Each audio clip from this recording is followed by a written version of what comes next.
Bonjour à tous pour cette vidéo sur la nouvelle lune du 14 décembre 2020 qui se présente à nous dans quelques jours. Voici la vidéo conseil donc pour mieux vivre la période, comme d'habitude avec une huile essentielle et un minéral. Donc on va voir un petit peu les énergies qui nous sont proposées à travailler et puis comment pouvoir mieux gérer, mieux en tout cas surfer sur la vague de cette énergie au mieux avec des outils, des conseils. Alors donc la nouvelle lune, elle aura lieu dans le signe du Sagittaire, signe de feu, qui est toujours dans cette quête un peu de l'idéal, d'aller rechercher ses objectifs, d'y aller avec optimisme et joie, avec positivisme. Donc ça, c'est quand même quelque chose d'assez positif pour terminer cette année 2020 et qui peut justement nous emmener vers quels sont nos objectifs pour l'année prochaine, l'année à venir. Ça sera l'occasion dans cette nouvelle lune d'y réfléchir. Et puis vous avez en même temps cette éclipse solaire, donc avec un sort de portail finalement énergétique qui va nous emmener sur une période à peu près de 6 mois, donc des transformations qui vont peut-être se mettre en place durant cette période, qui vont s'étaler sur une période de 6 mois, soit des nouvelles choses qui vont se mettre en place dans votre vie, ou au contraire des choses qui vont pouvoir s'éliminer. À vous de voir par rapport à votre situation. Donc j'ai demandé un petit peu les énergies globales, donc pour le collectif. Donc on a eu la carte des finances. Donc là, moi, je l'analyse pas seulement au point de vue financier, vraiment, voilà, au premier plan, au premier degré, on va dire, mais plutôt aussi au niveau voilà, de l'investissement. Investissement sur soi, investissement en soi, donc peut-être aussi une façon de comment est-ce que je gère mon argent, est-ce que dans quoi je l'investis, dans quoi, oui, je donne comme ça cette énergie matérielle. Ça peut être aussi de savoir récolter les finances au niveau financier, donc matériel, récolter ce qu'on a semé, donc récolter le fruit de nos efforts. Ça peut être ça aussi du sens de cette nouvelle lune. On va peut-être voir concrètement dans la matière quelque chose qui se met en place, quelque chose qu'on récolte, parce que donc le plan financier, c'est lié vraiment à la matière. Donc il peut y avoir cette notion-là. Ça peut être de réfléchir aussi, vous, à votre avenir, comment est-ce que vous souhaitez justement gagner votre vie. Ça peut être des remises en question professionnelles. Enfin, il peut y avoir toutes ces notions-là qui vont intervenir dans les jours à venir, de savoir, voilà, sur quoi est-ce qu'on veut miser, sur quoi est-ce qu'on veut investir, qu'est-ce qu'on souhaite concrètement voir apparaître dans notre vie, qu'est-ce qu'on souhaite récolter. Avec la carte de l'ouverture et de la nouvelle page, on nous confirme ici que c'est la fin de quelque chose et l'ouverture surtout d'un nouveau chapitre, d'un nouveau cycle qui s'ouvre. C'est le dernier cycle lunaire pour l'année 2020, donc l'occasion de faire le bilan de l'année et de réfléchir à se projeter sur 2021, vers cette nouvelle page qui s'ouvre maintenant.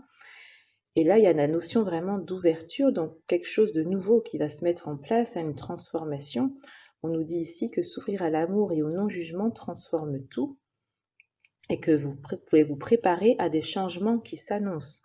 Donc là, il y a vraiment la notion avec la nouvelle lune. Donc c'est à chaque fois l'occasion de semer des graines pour la prochaine période à venir, prochain cycle lunaire, la nouvelle lune, à chaque fois de définir des nouveaux objectifs, de nouvelles intentions. Donc là, ça va être particulièrement important d'aller faire ce travail-là, de savoir, voilà, quels sont vers quoi est-ce qu'on souhaite aller, quel est ce nouveau cycle, qu'est-ce qu'on souhaite que ce nouveau cycle puisse nous apporter comme changement, comme transformation, et pour cela, aller se reconnecter à notre chakra cœur, qui est celui de l'amour et du non-jugement. Donc de faire cette sorte d'unification en soi. Donc là, j'ai pas l'impression que ce soit dans cette nouvelle lune encore une demande à chaque fois à se libérer, etc., nettoyer, purifier, etc. Mais vraiment plus d'unifier au contraire et d'aller comme réconcilier un peu différentes parties de nous, l'ombre, la lumière, le masculin, le féminin. J'ai l'impression qu'il y a une demande d'aller réunir toutes ces énergies, toutes ces facettes de notre être pour être unifié et aller recueillir, voilà, aller rechercher cette fertilité de l'être, cet épanouissement, cette élévation. Alors pourquoi est-ce que je parle de ça? C'est parce que pour le minéral, on a eu l'obsidienne noire. Donc l'obsidienne noire qui est liée au chakra racine, pour le coup, et là qui nous parle d'ancrage profond. d'aventure dans les profondeurs de soi, de révéler notre ombre et notre lumière des ténèbres. Donc elle part d'œuvre au noir. Et justement, l'œuvre au noir, qu'est-ce que c'est? C'est la première étape de l'étape alchimique. Donc l'alchimie qui est de transformer le plomb en or, donc l'ombre en lumière. Et donc pour ça, il va falloir aller chercher l'ombre, en fait, aller la regarder, aller l'observer, aller voir ce qui demande à être transformé pour pouvoir justement accueillir ce nouveau moi, ce nouveau être qui demande à prendre place et qui est donc une version plus élevée de nous-mêmes. Donc là, l'œuvre au noir nous demande vraiment de repartir à zéro, de repartir à l'étape première qui est d'aller travailler, ou plutôt d'accueillir, d'identifier tous les anciens schémas de comportement que l'on souhaite défaire. De retrouver, de vraiment retourner en nous, retourner à notre source première, d'intégrer cette ombre qui aussi nous apporte sur notre cheminement, qui est finalement là pour nous apprendre des leçons de vie, pour nous aider à comprendre des mécanismes en nous, peut-être qui sont hérités ou que voilà, qui nous appartiennent peut-être ou pas, enfin dans le sens de psychogénéalogie, héritage transgénérationnel. En tout cas, de savoir aller explorer toutes ces profondeurs de nous pour aller en tirer des ressources, en fait. C'est pas juste de vouloir se dire je vais me défaire de ça, me libérer. Là, c'est vraiment plus d'aller rechercher qu'est-ce qu'il y a à comprendre, qu'est-ce qu'il y a à récupérer, à potentialiser dans toute cette ombre, dans toutes ces profondeurs, dans toutes ces mémoires. Se reconnecter à ces mémoires enfouies et pouvoir comprendre voilà, voilà, le potentiel d'alchimie qu'il y a en nous et ensuite de pouvoir développer tous nos dons, comme on nous dit ici, hein, développer des dons de clairvoyance, suivre un développement de la conscience, un profond travail intérieur. Donc, aller faire ce travail-là en nous, ça va être vraiment ce qui nous est proposé hein, pour cette nouvelle lune, pour pouvoir accueillir le nouveau et définir ce qu'on souhaite mettre en place et déjà de savoir d'où on part, quoi. Donc c'est pour ça que je vous disais, c'est l'occasion de faire le bilan. Le bilan de l'année 2020, qu'est-ce qu'on a pu observer qui se manifestait dans notre vie. Sûrement que ça a mis en lumière des choses qu'on avait besoin de libérer. Et là, c'est d'aller refaire ce travail-là de bilan, d'introspection, une dernière fois, pour que à la prochaine pleine lune qui sera le 30 décembre, on puisse vraiment se libérer une dernière fois, une bonne fois pour toutes, et même pourquoi pas aussi au solstice d'hiver, faire un petit rituel, aller se libérer de tout ça et être vraiment prêt comme un nouveau-né finalement qui se présente, dépouillé vraiment de tout ça, de tout ce qui nous alourdissait et accueillir le nouveau chapitre, la nouvelle page qui s'offre à nous. La sauge, donc qui va pouvoir nous accompagner. Alors attention, il y a quand même des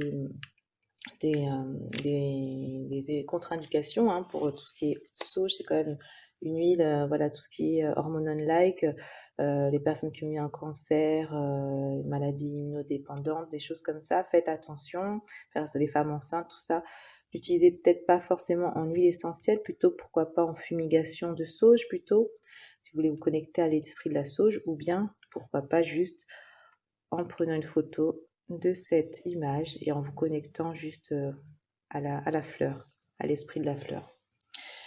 Alors on va voir ce que nous propose la fleur de sauge, donc qui est associée à la lune, hein, ça tombe bien, et au cycle féminin. Donc elle est efficace, hein, tout ce qui est en effet pour les troubles menstruels, etc. Mais là, au niveau énergétique, elle va nous proposer de travailler avec le chakra cœur, justement, afin d'ouvrir le chakra cœur, hein, encore on revient sur la carte de l'ouverture, et de l'apaiser. Donc elle va permettre de générer une atmosphère créative et détendue, de descendre en nous afin de trouver nos propres ressources dans notre cœur, au cœur même de nos émotions. Donc elle ouvre à l'introspection et elle permet aussi de se souvenir de ses rêves, de faire des voyages oniriques en sécurité. Donc il y a cette dimension avec la sauge, encore une fois, d'aller se reconnecter à notre cœur, à notre profondeur, afin d'y trouver des ressources. Hein. C'est pas juste pour le côté libération, destruction de choses négatives, mais vraiment pour y retrouver quelque chose qui va nous aider pour cette nouvelle page qui s'annonce. Donc elle va venir ouvrir le chakra cœur. son message. Elle nous dit qu'elle incarne la fertilité et l'abondance de la vie en nous. Elle foisonne la créativité, représente nos idées, nos envies, nos élans, qui trouvent un terrain fertile pour venir s'y ancrer. Elle nous invite à croire en nous, en notre pouvoir créateur et à se souvenir que nous sommes capables de créer par nous-mêmes. Voilà, donc en fait, il y a cette dimension, je disais, de terrain fertile qui est à préparer. Donc, afin que de nouvelles choses puissent prendre place dans notre vie, il va falloir que ça soit fertile. Donc, qu'il y ait vraiment toute cette matière qui soit prête à accueillir le nouveau, comme je vous disais, donc préparer le terrain. C'est ce que nous propose cette nouvelle lune. Donc, ça va être l'occasion d'aller, comme je disais, donc identifier nos ressources, identifier les ombres qui ont pu nous influencer jusqu'à présent, et que maintenant on repart sur quelque chose de nouveau, de neuf, de pur, de purifié, et qu'on peut s'ouvrir au nouveau potentiel. Donc là, on va aller, pourquoi pas faire un travail au niveau du recentrage, de l'unité en soi, et puis après aller trouver peut-être une phrase. Alors déjà, vous pouvez noter toutes vos intentions pour le nouveau cycle, vers quoi vous voulez aller comme nouvelle page. Et puis par là, une fois que vous avez un peu tout mis par écrit, essayez de trouver une phrase qui pourra vous aider à vous concentrer dessus pour jusqu'à la prochaine pleine lune, par exemple. Alors moi, ce que j'avais noté comme petite phrase en pensant à tout ça, c'était « J'épouse toutes les parties de mon être afin d'incarner mon plein potentiel et récolte le fruit de mes efforts. » Donc j'avais noté cette phrase qui m'est venue quand j'ai fait le tirage. Et puis là, en venant pour le film, tourner la vidéo, je suis tombée sur une carte qui était tombée. Bon, je sais pas, elle était tombée par terre, peut-être elle était sur un livre que j'ai pris. Enfin, en tout cas, voilà, j'ai pris ça comme un signe. Avec cette phrase, ma vie est le résultat de mes choix et de mes décisions. J'écoute et je me laisse guider par mon cœur. J'ai trouvé que ça correspondait finalement bien au tirage. Donc si ça vous parle, pourquoi pas utiliser ce mantra durant les 14 prochains jours ou les 21 prochains jours, et vous la regardez régulièrement, la réciter, pourquoi pas à voix haute. Ma vie est le résultat de mes choix et mes décisions. J'écoute et je me laisse guider par mon cœur. Et puis je vous propose un petit exercice aussi pour clôturer tout ça. Donc d'aller se retrouver cette unité en nous et puis se déployer cette force avec les mudras, donc le yoga des mains finalement. Et puis dernier conseil aussi avant de vous quitter, ça sera peut-être pour vous donner cette force, ce courage, cette confiance d'aller vers ce nouveau chapitre, pourquoi pas utiliser le gingembre. J'ai pensé au gingembre qui nous reconnecte à cette puissance du plexus solaire et nous donne l'énergie, la force, le courage pour avancer, ou faire des tisanes de gingembre de temps en temps pour vous rebooster, pourquoi pas en mettre dans votre nourriture. Vous purifier à l'aide du laurier, pourquoi pas faire brûler une feuille de laurier de temps en temps et passer au niveau de votre aura, de votre corps énergétique afin de vous apporter cette dimension de, pareil, de courage, de victoire, de réussite pour toutes vos prochaines entreprises.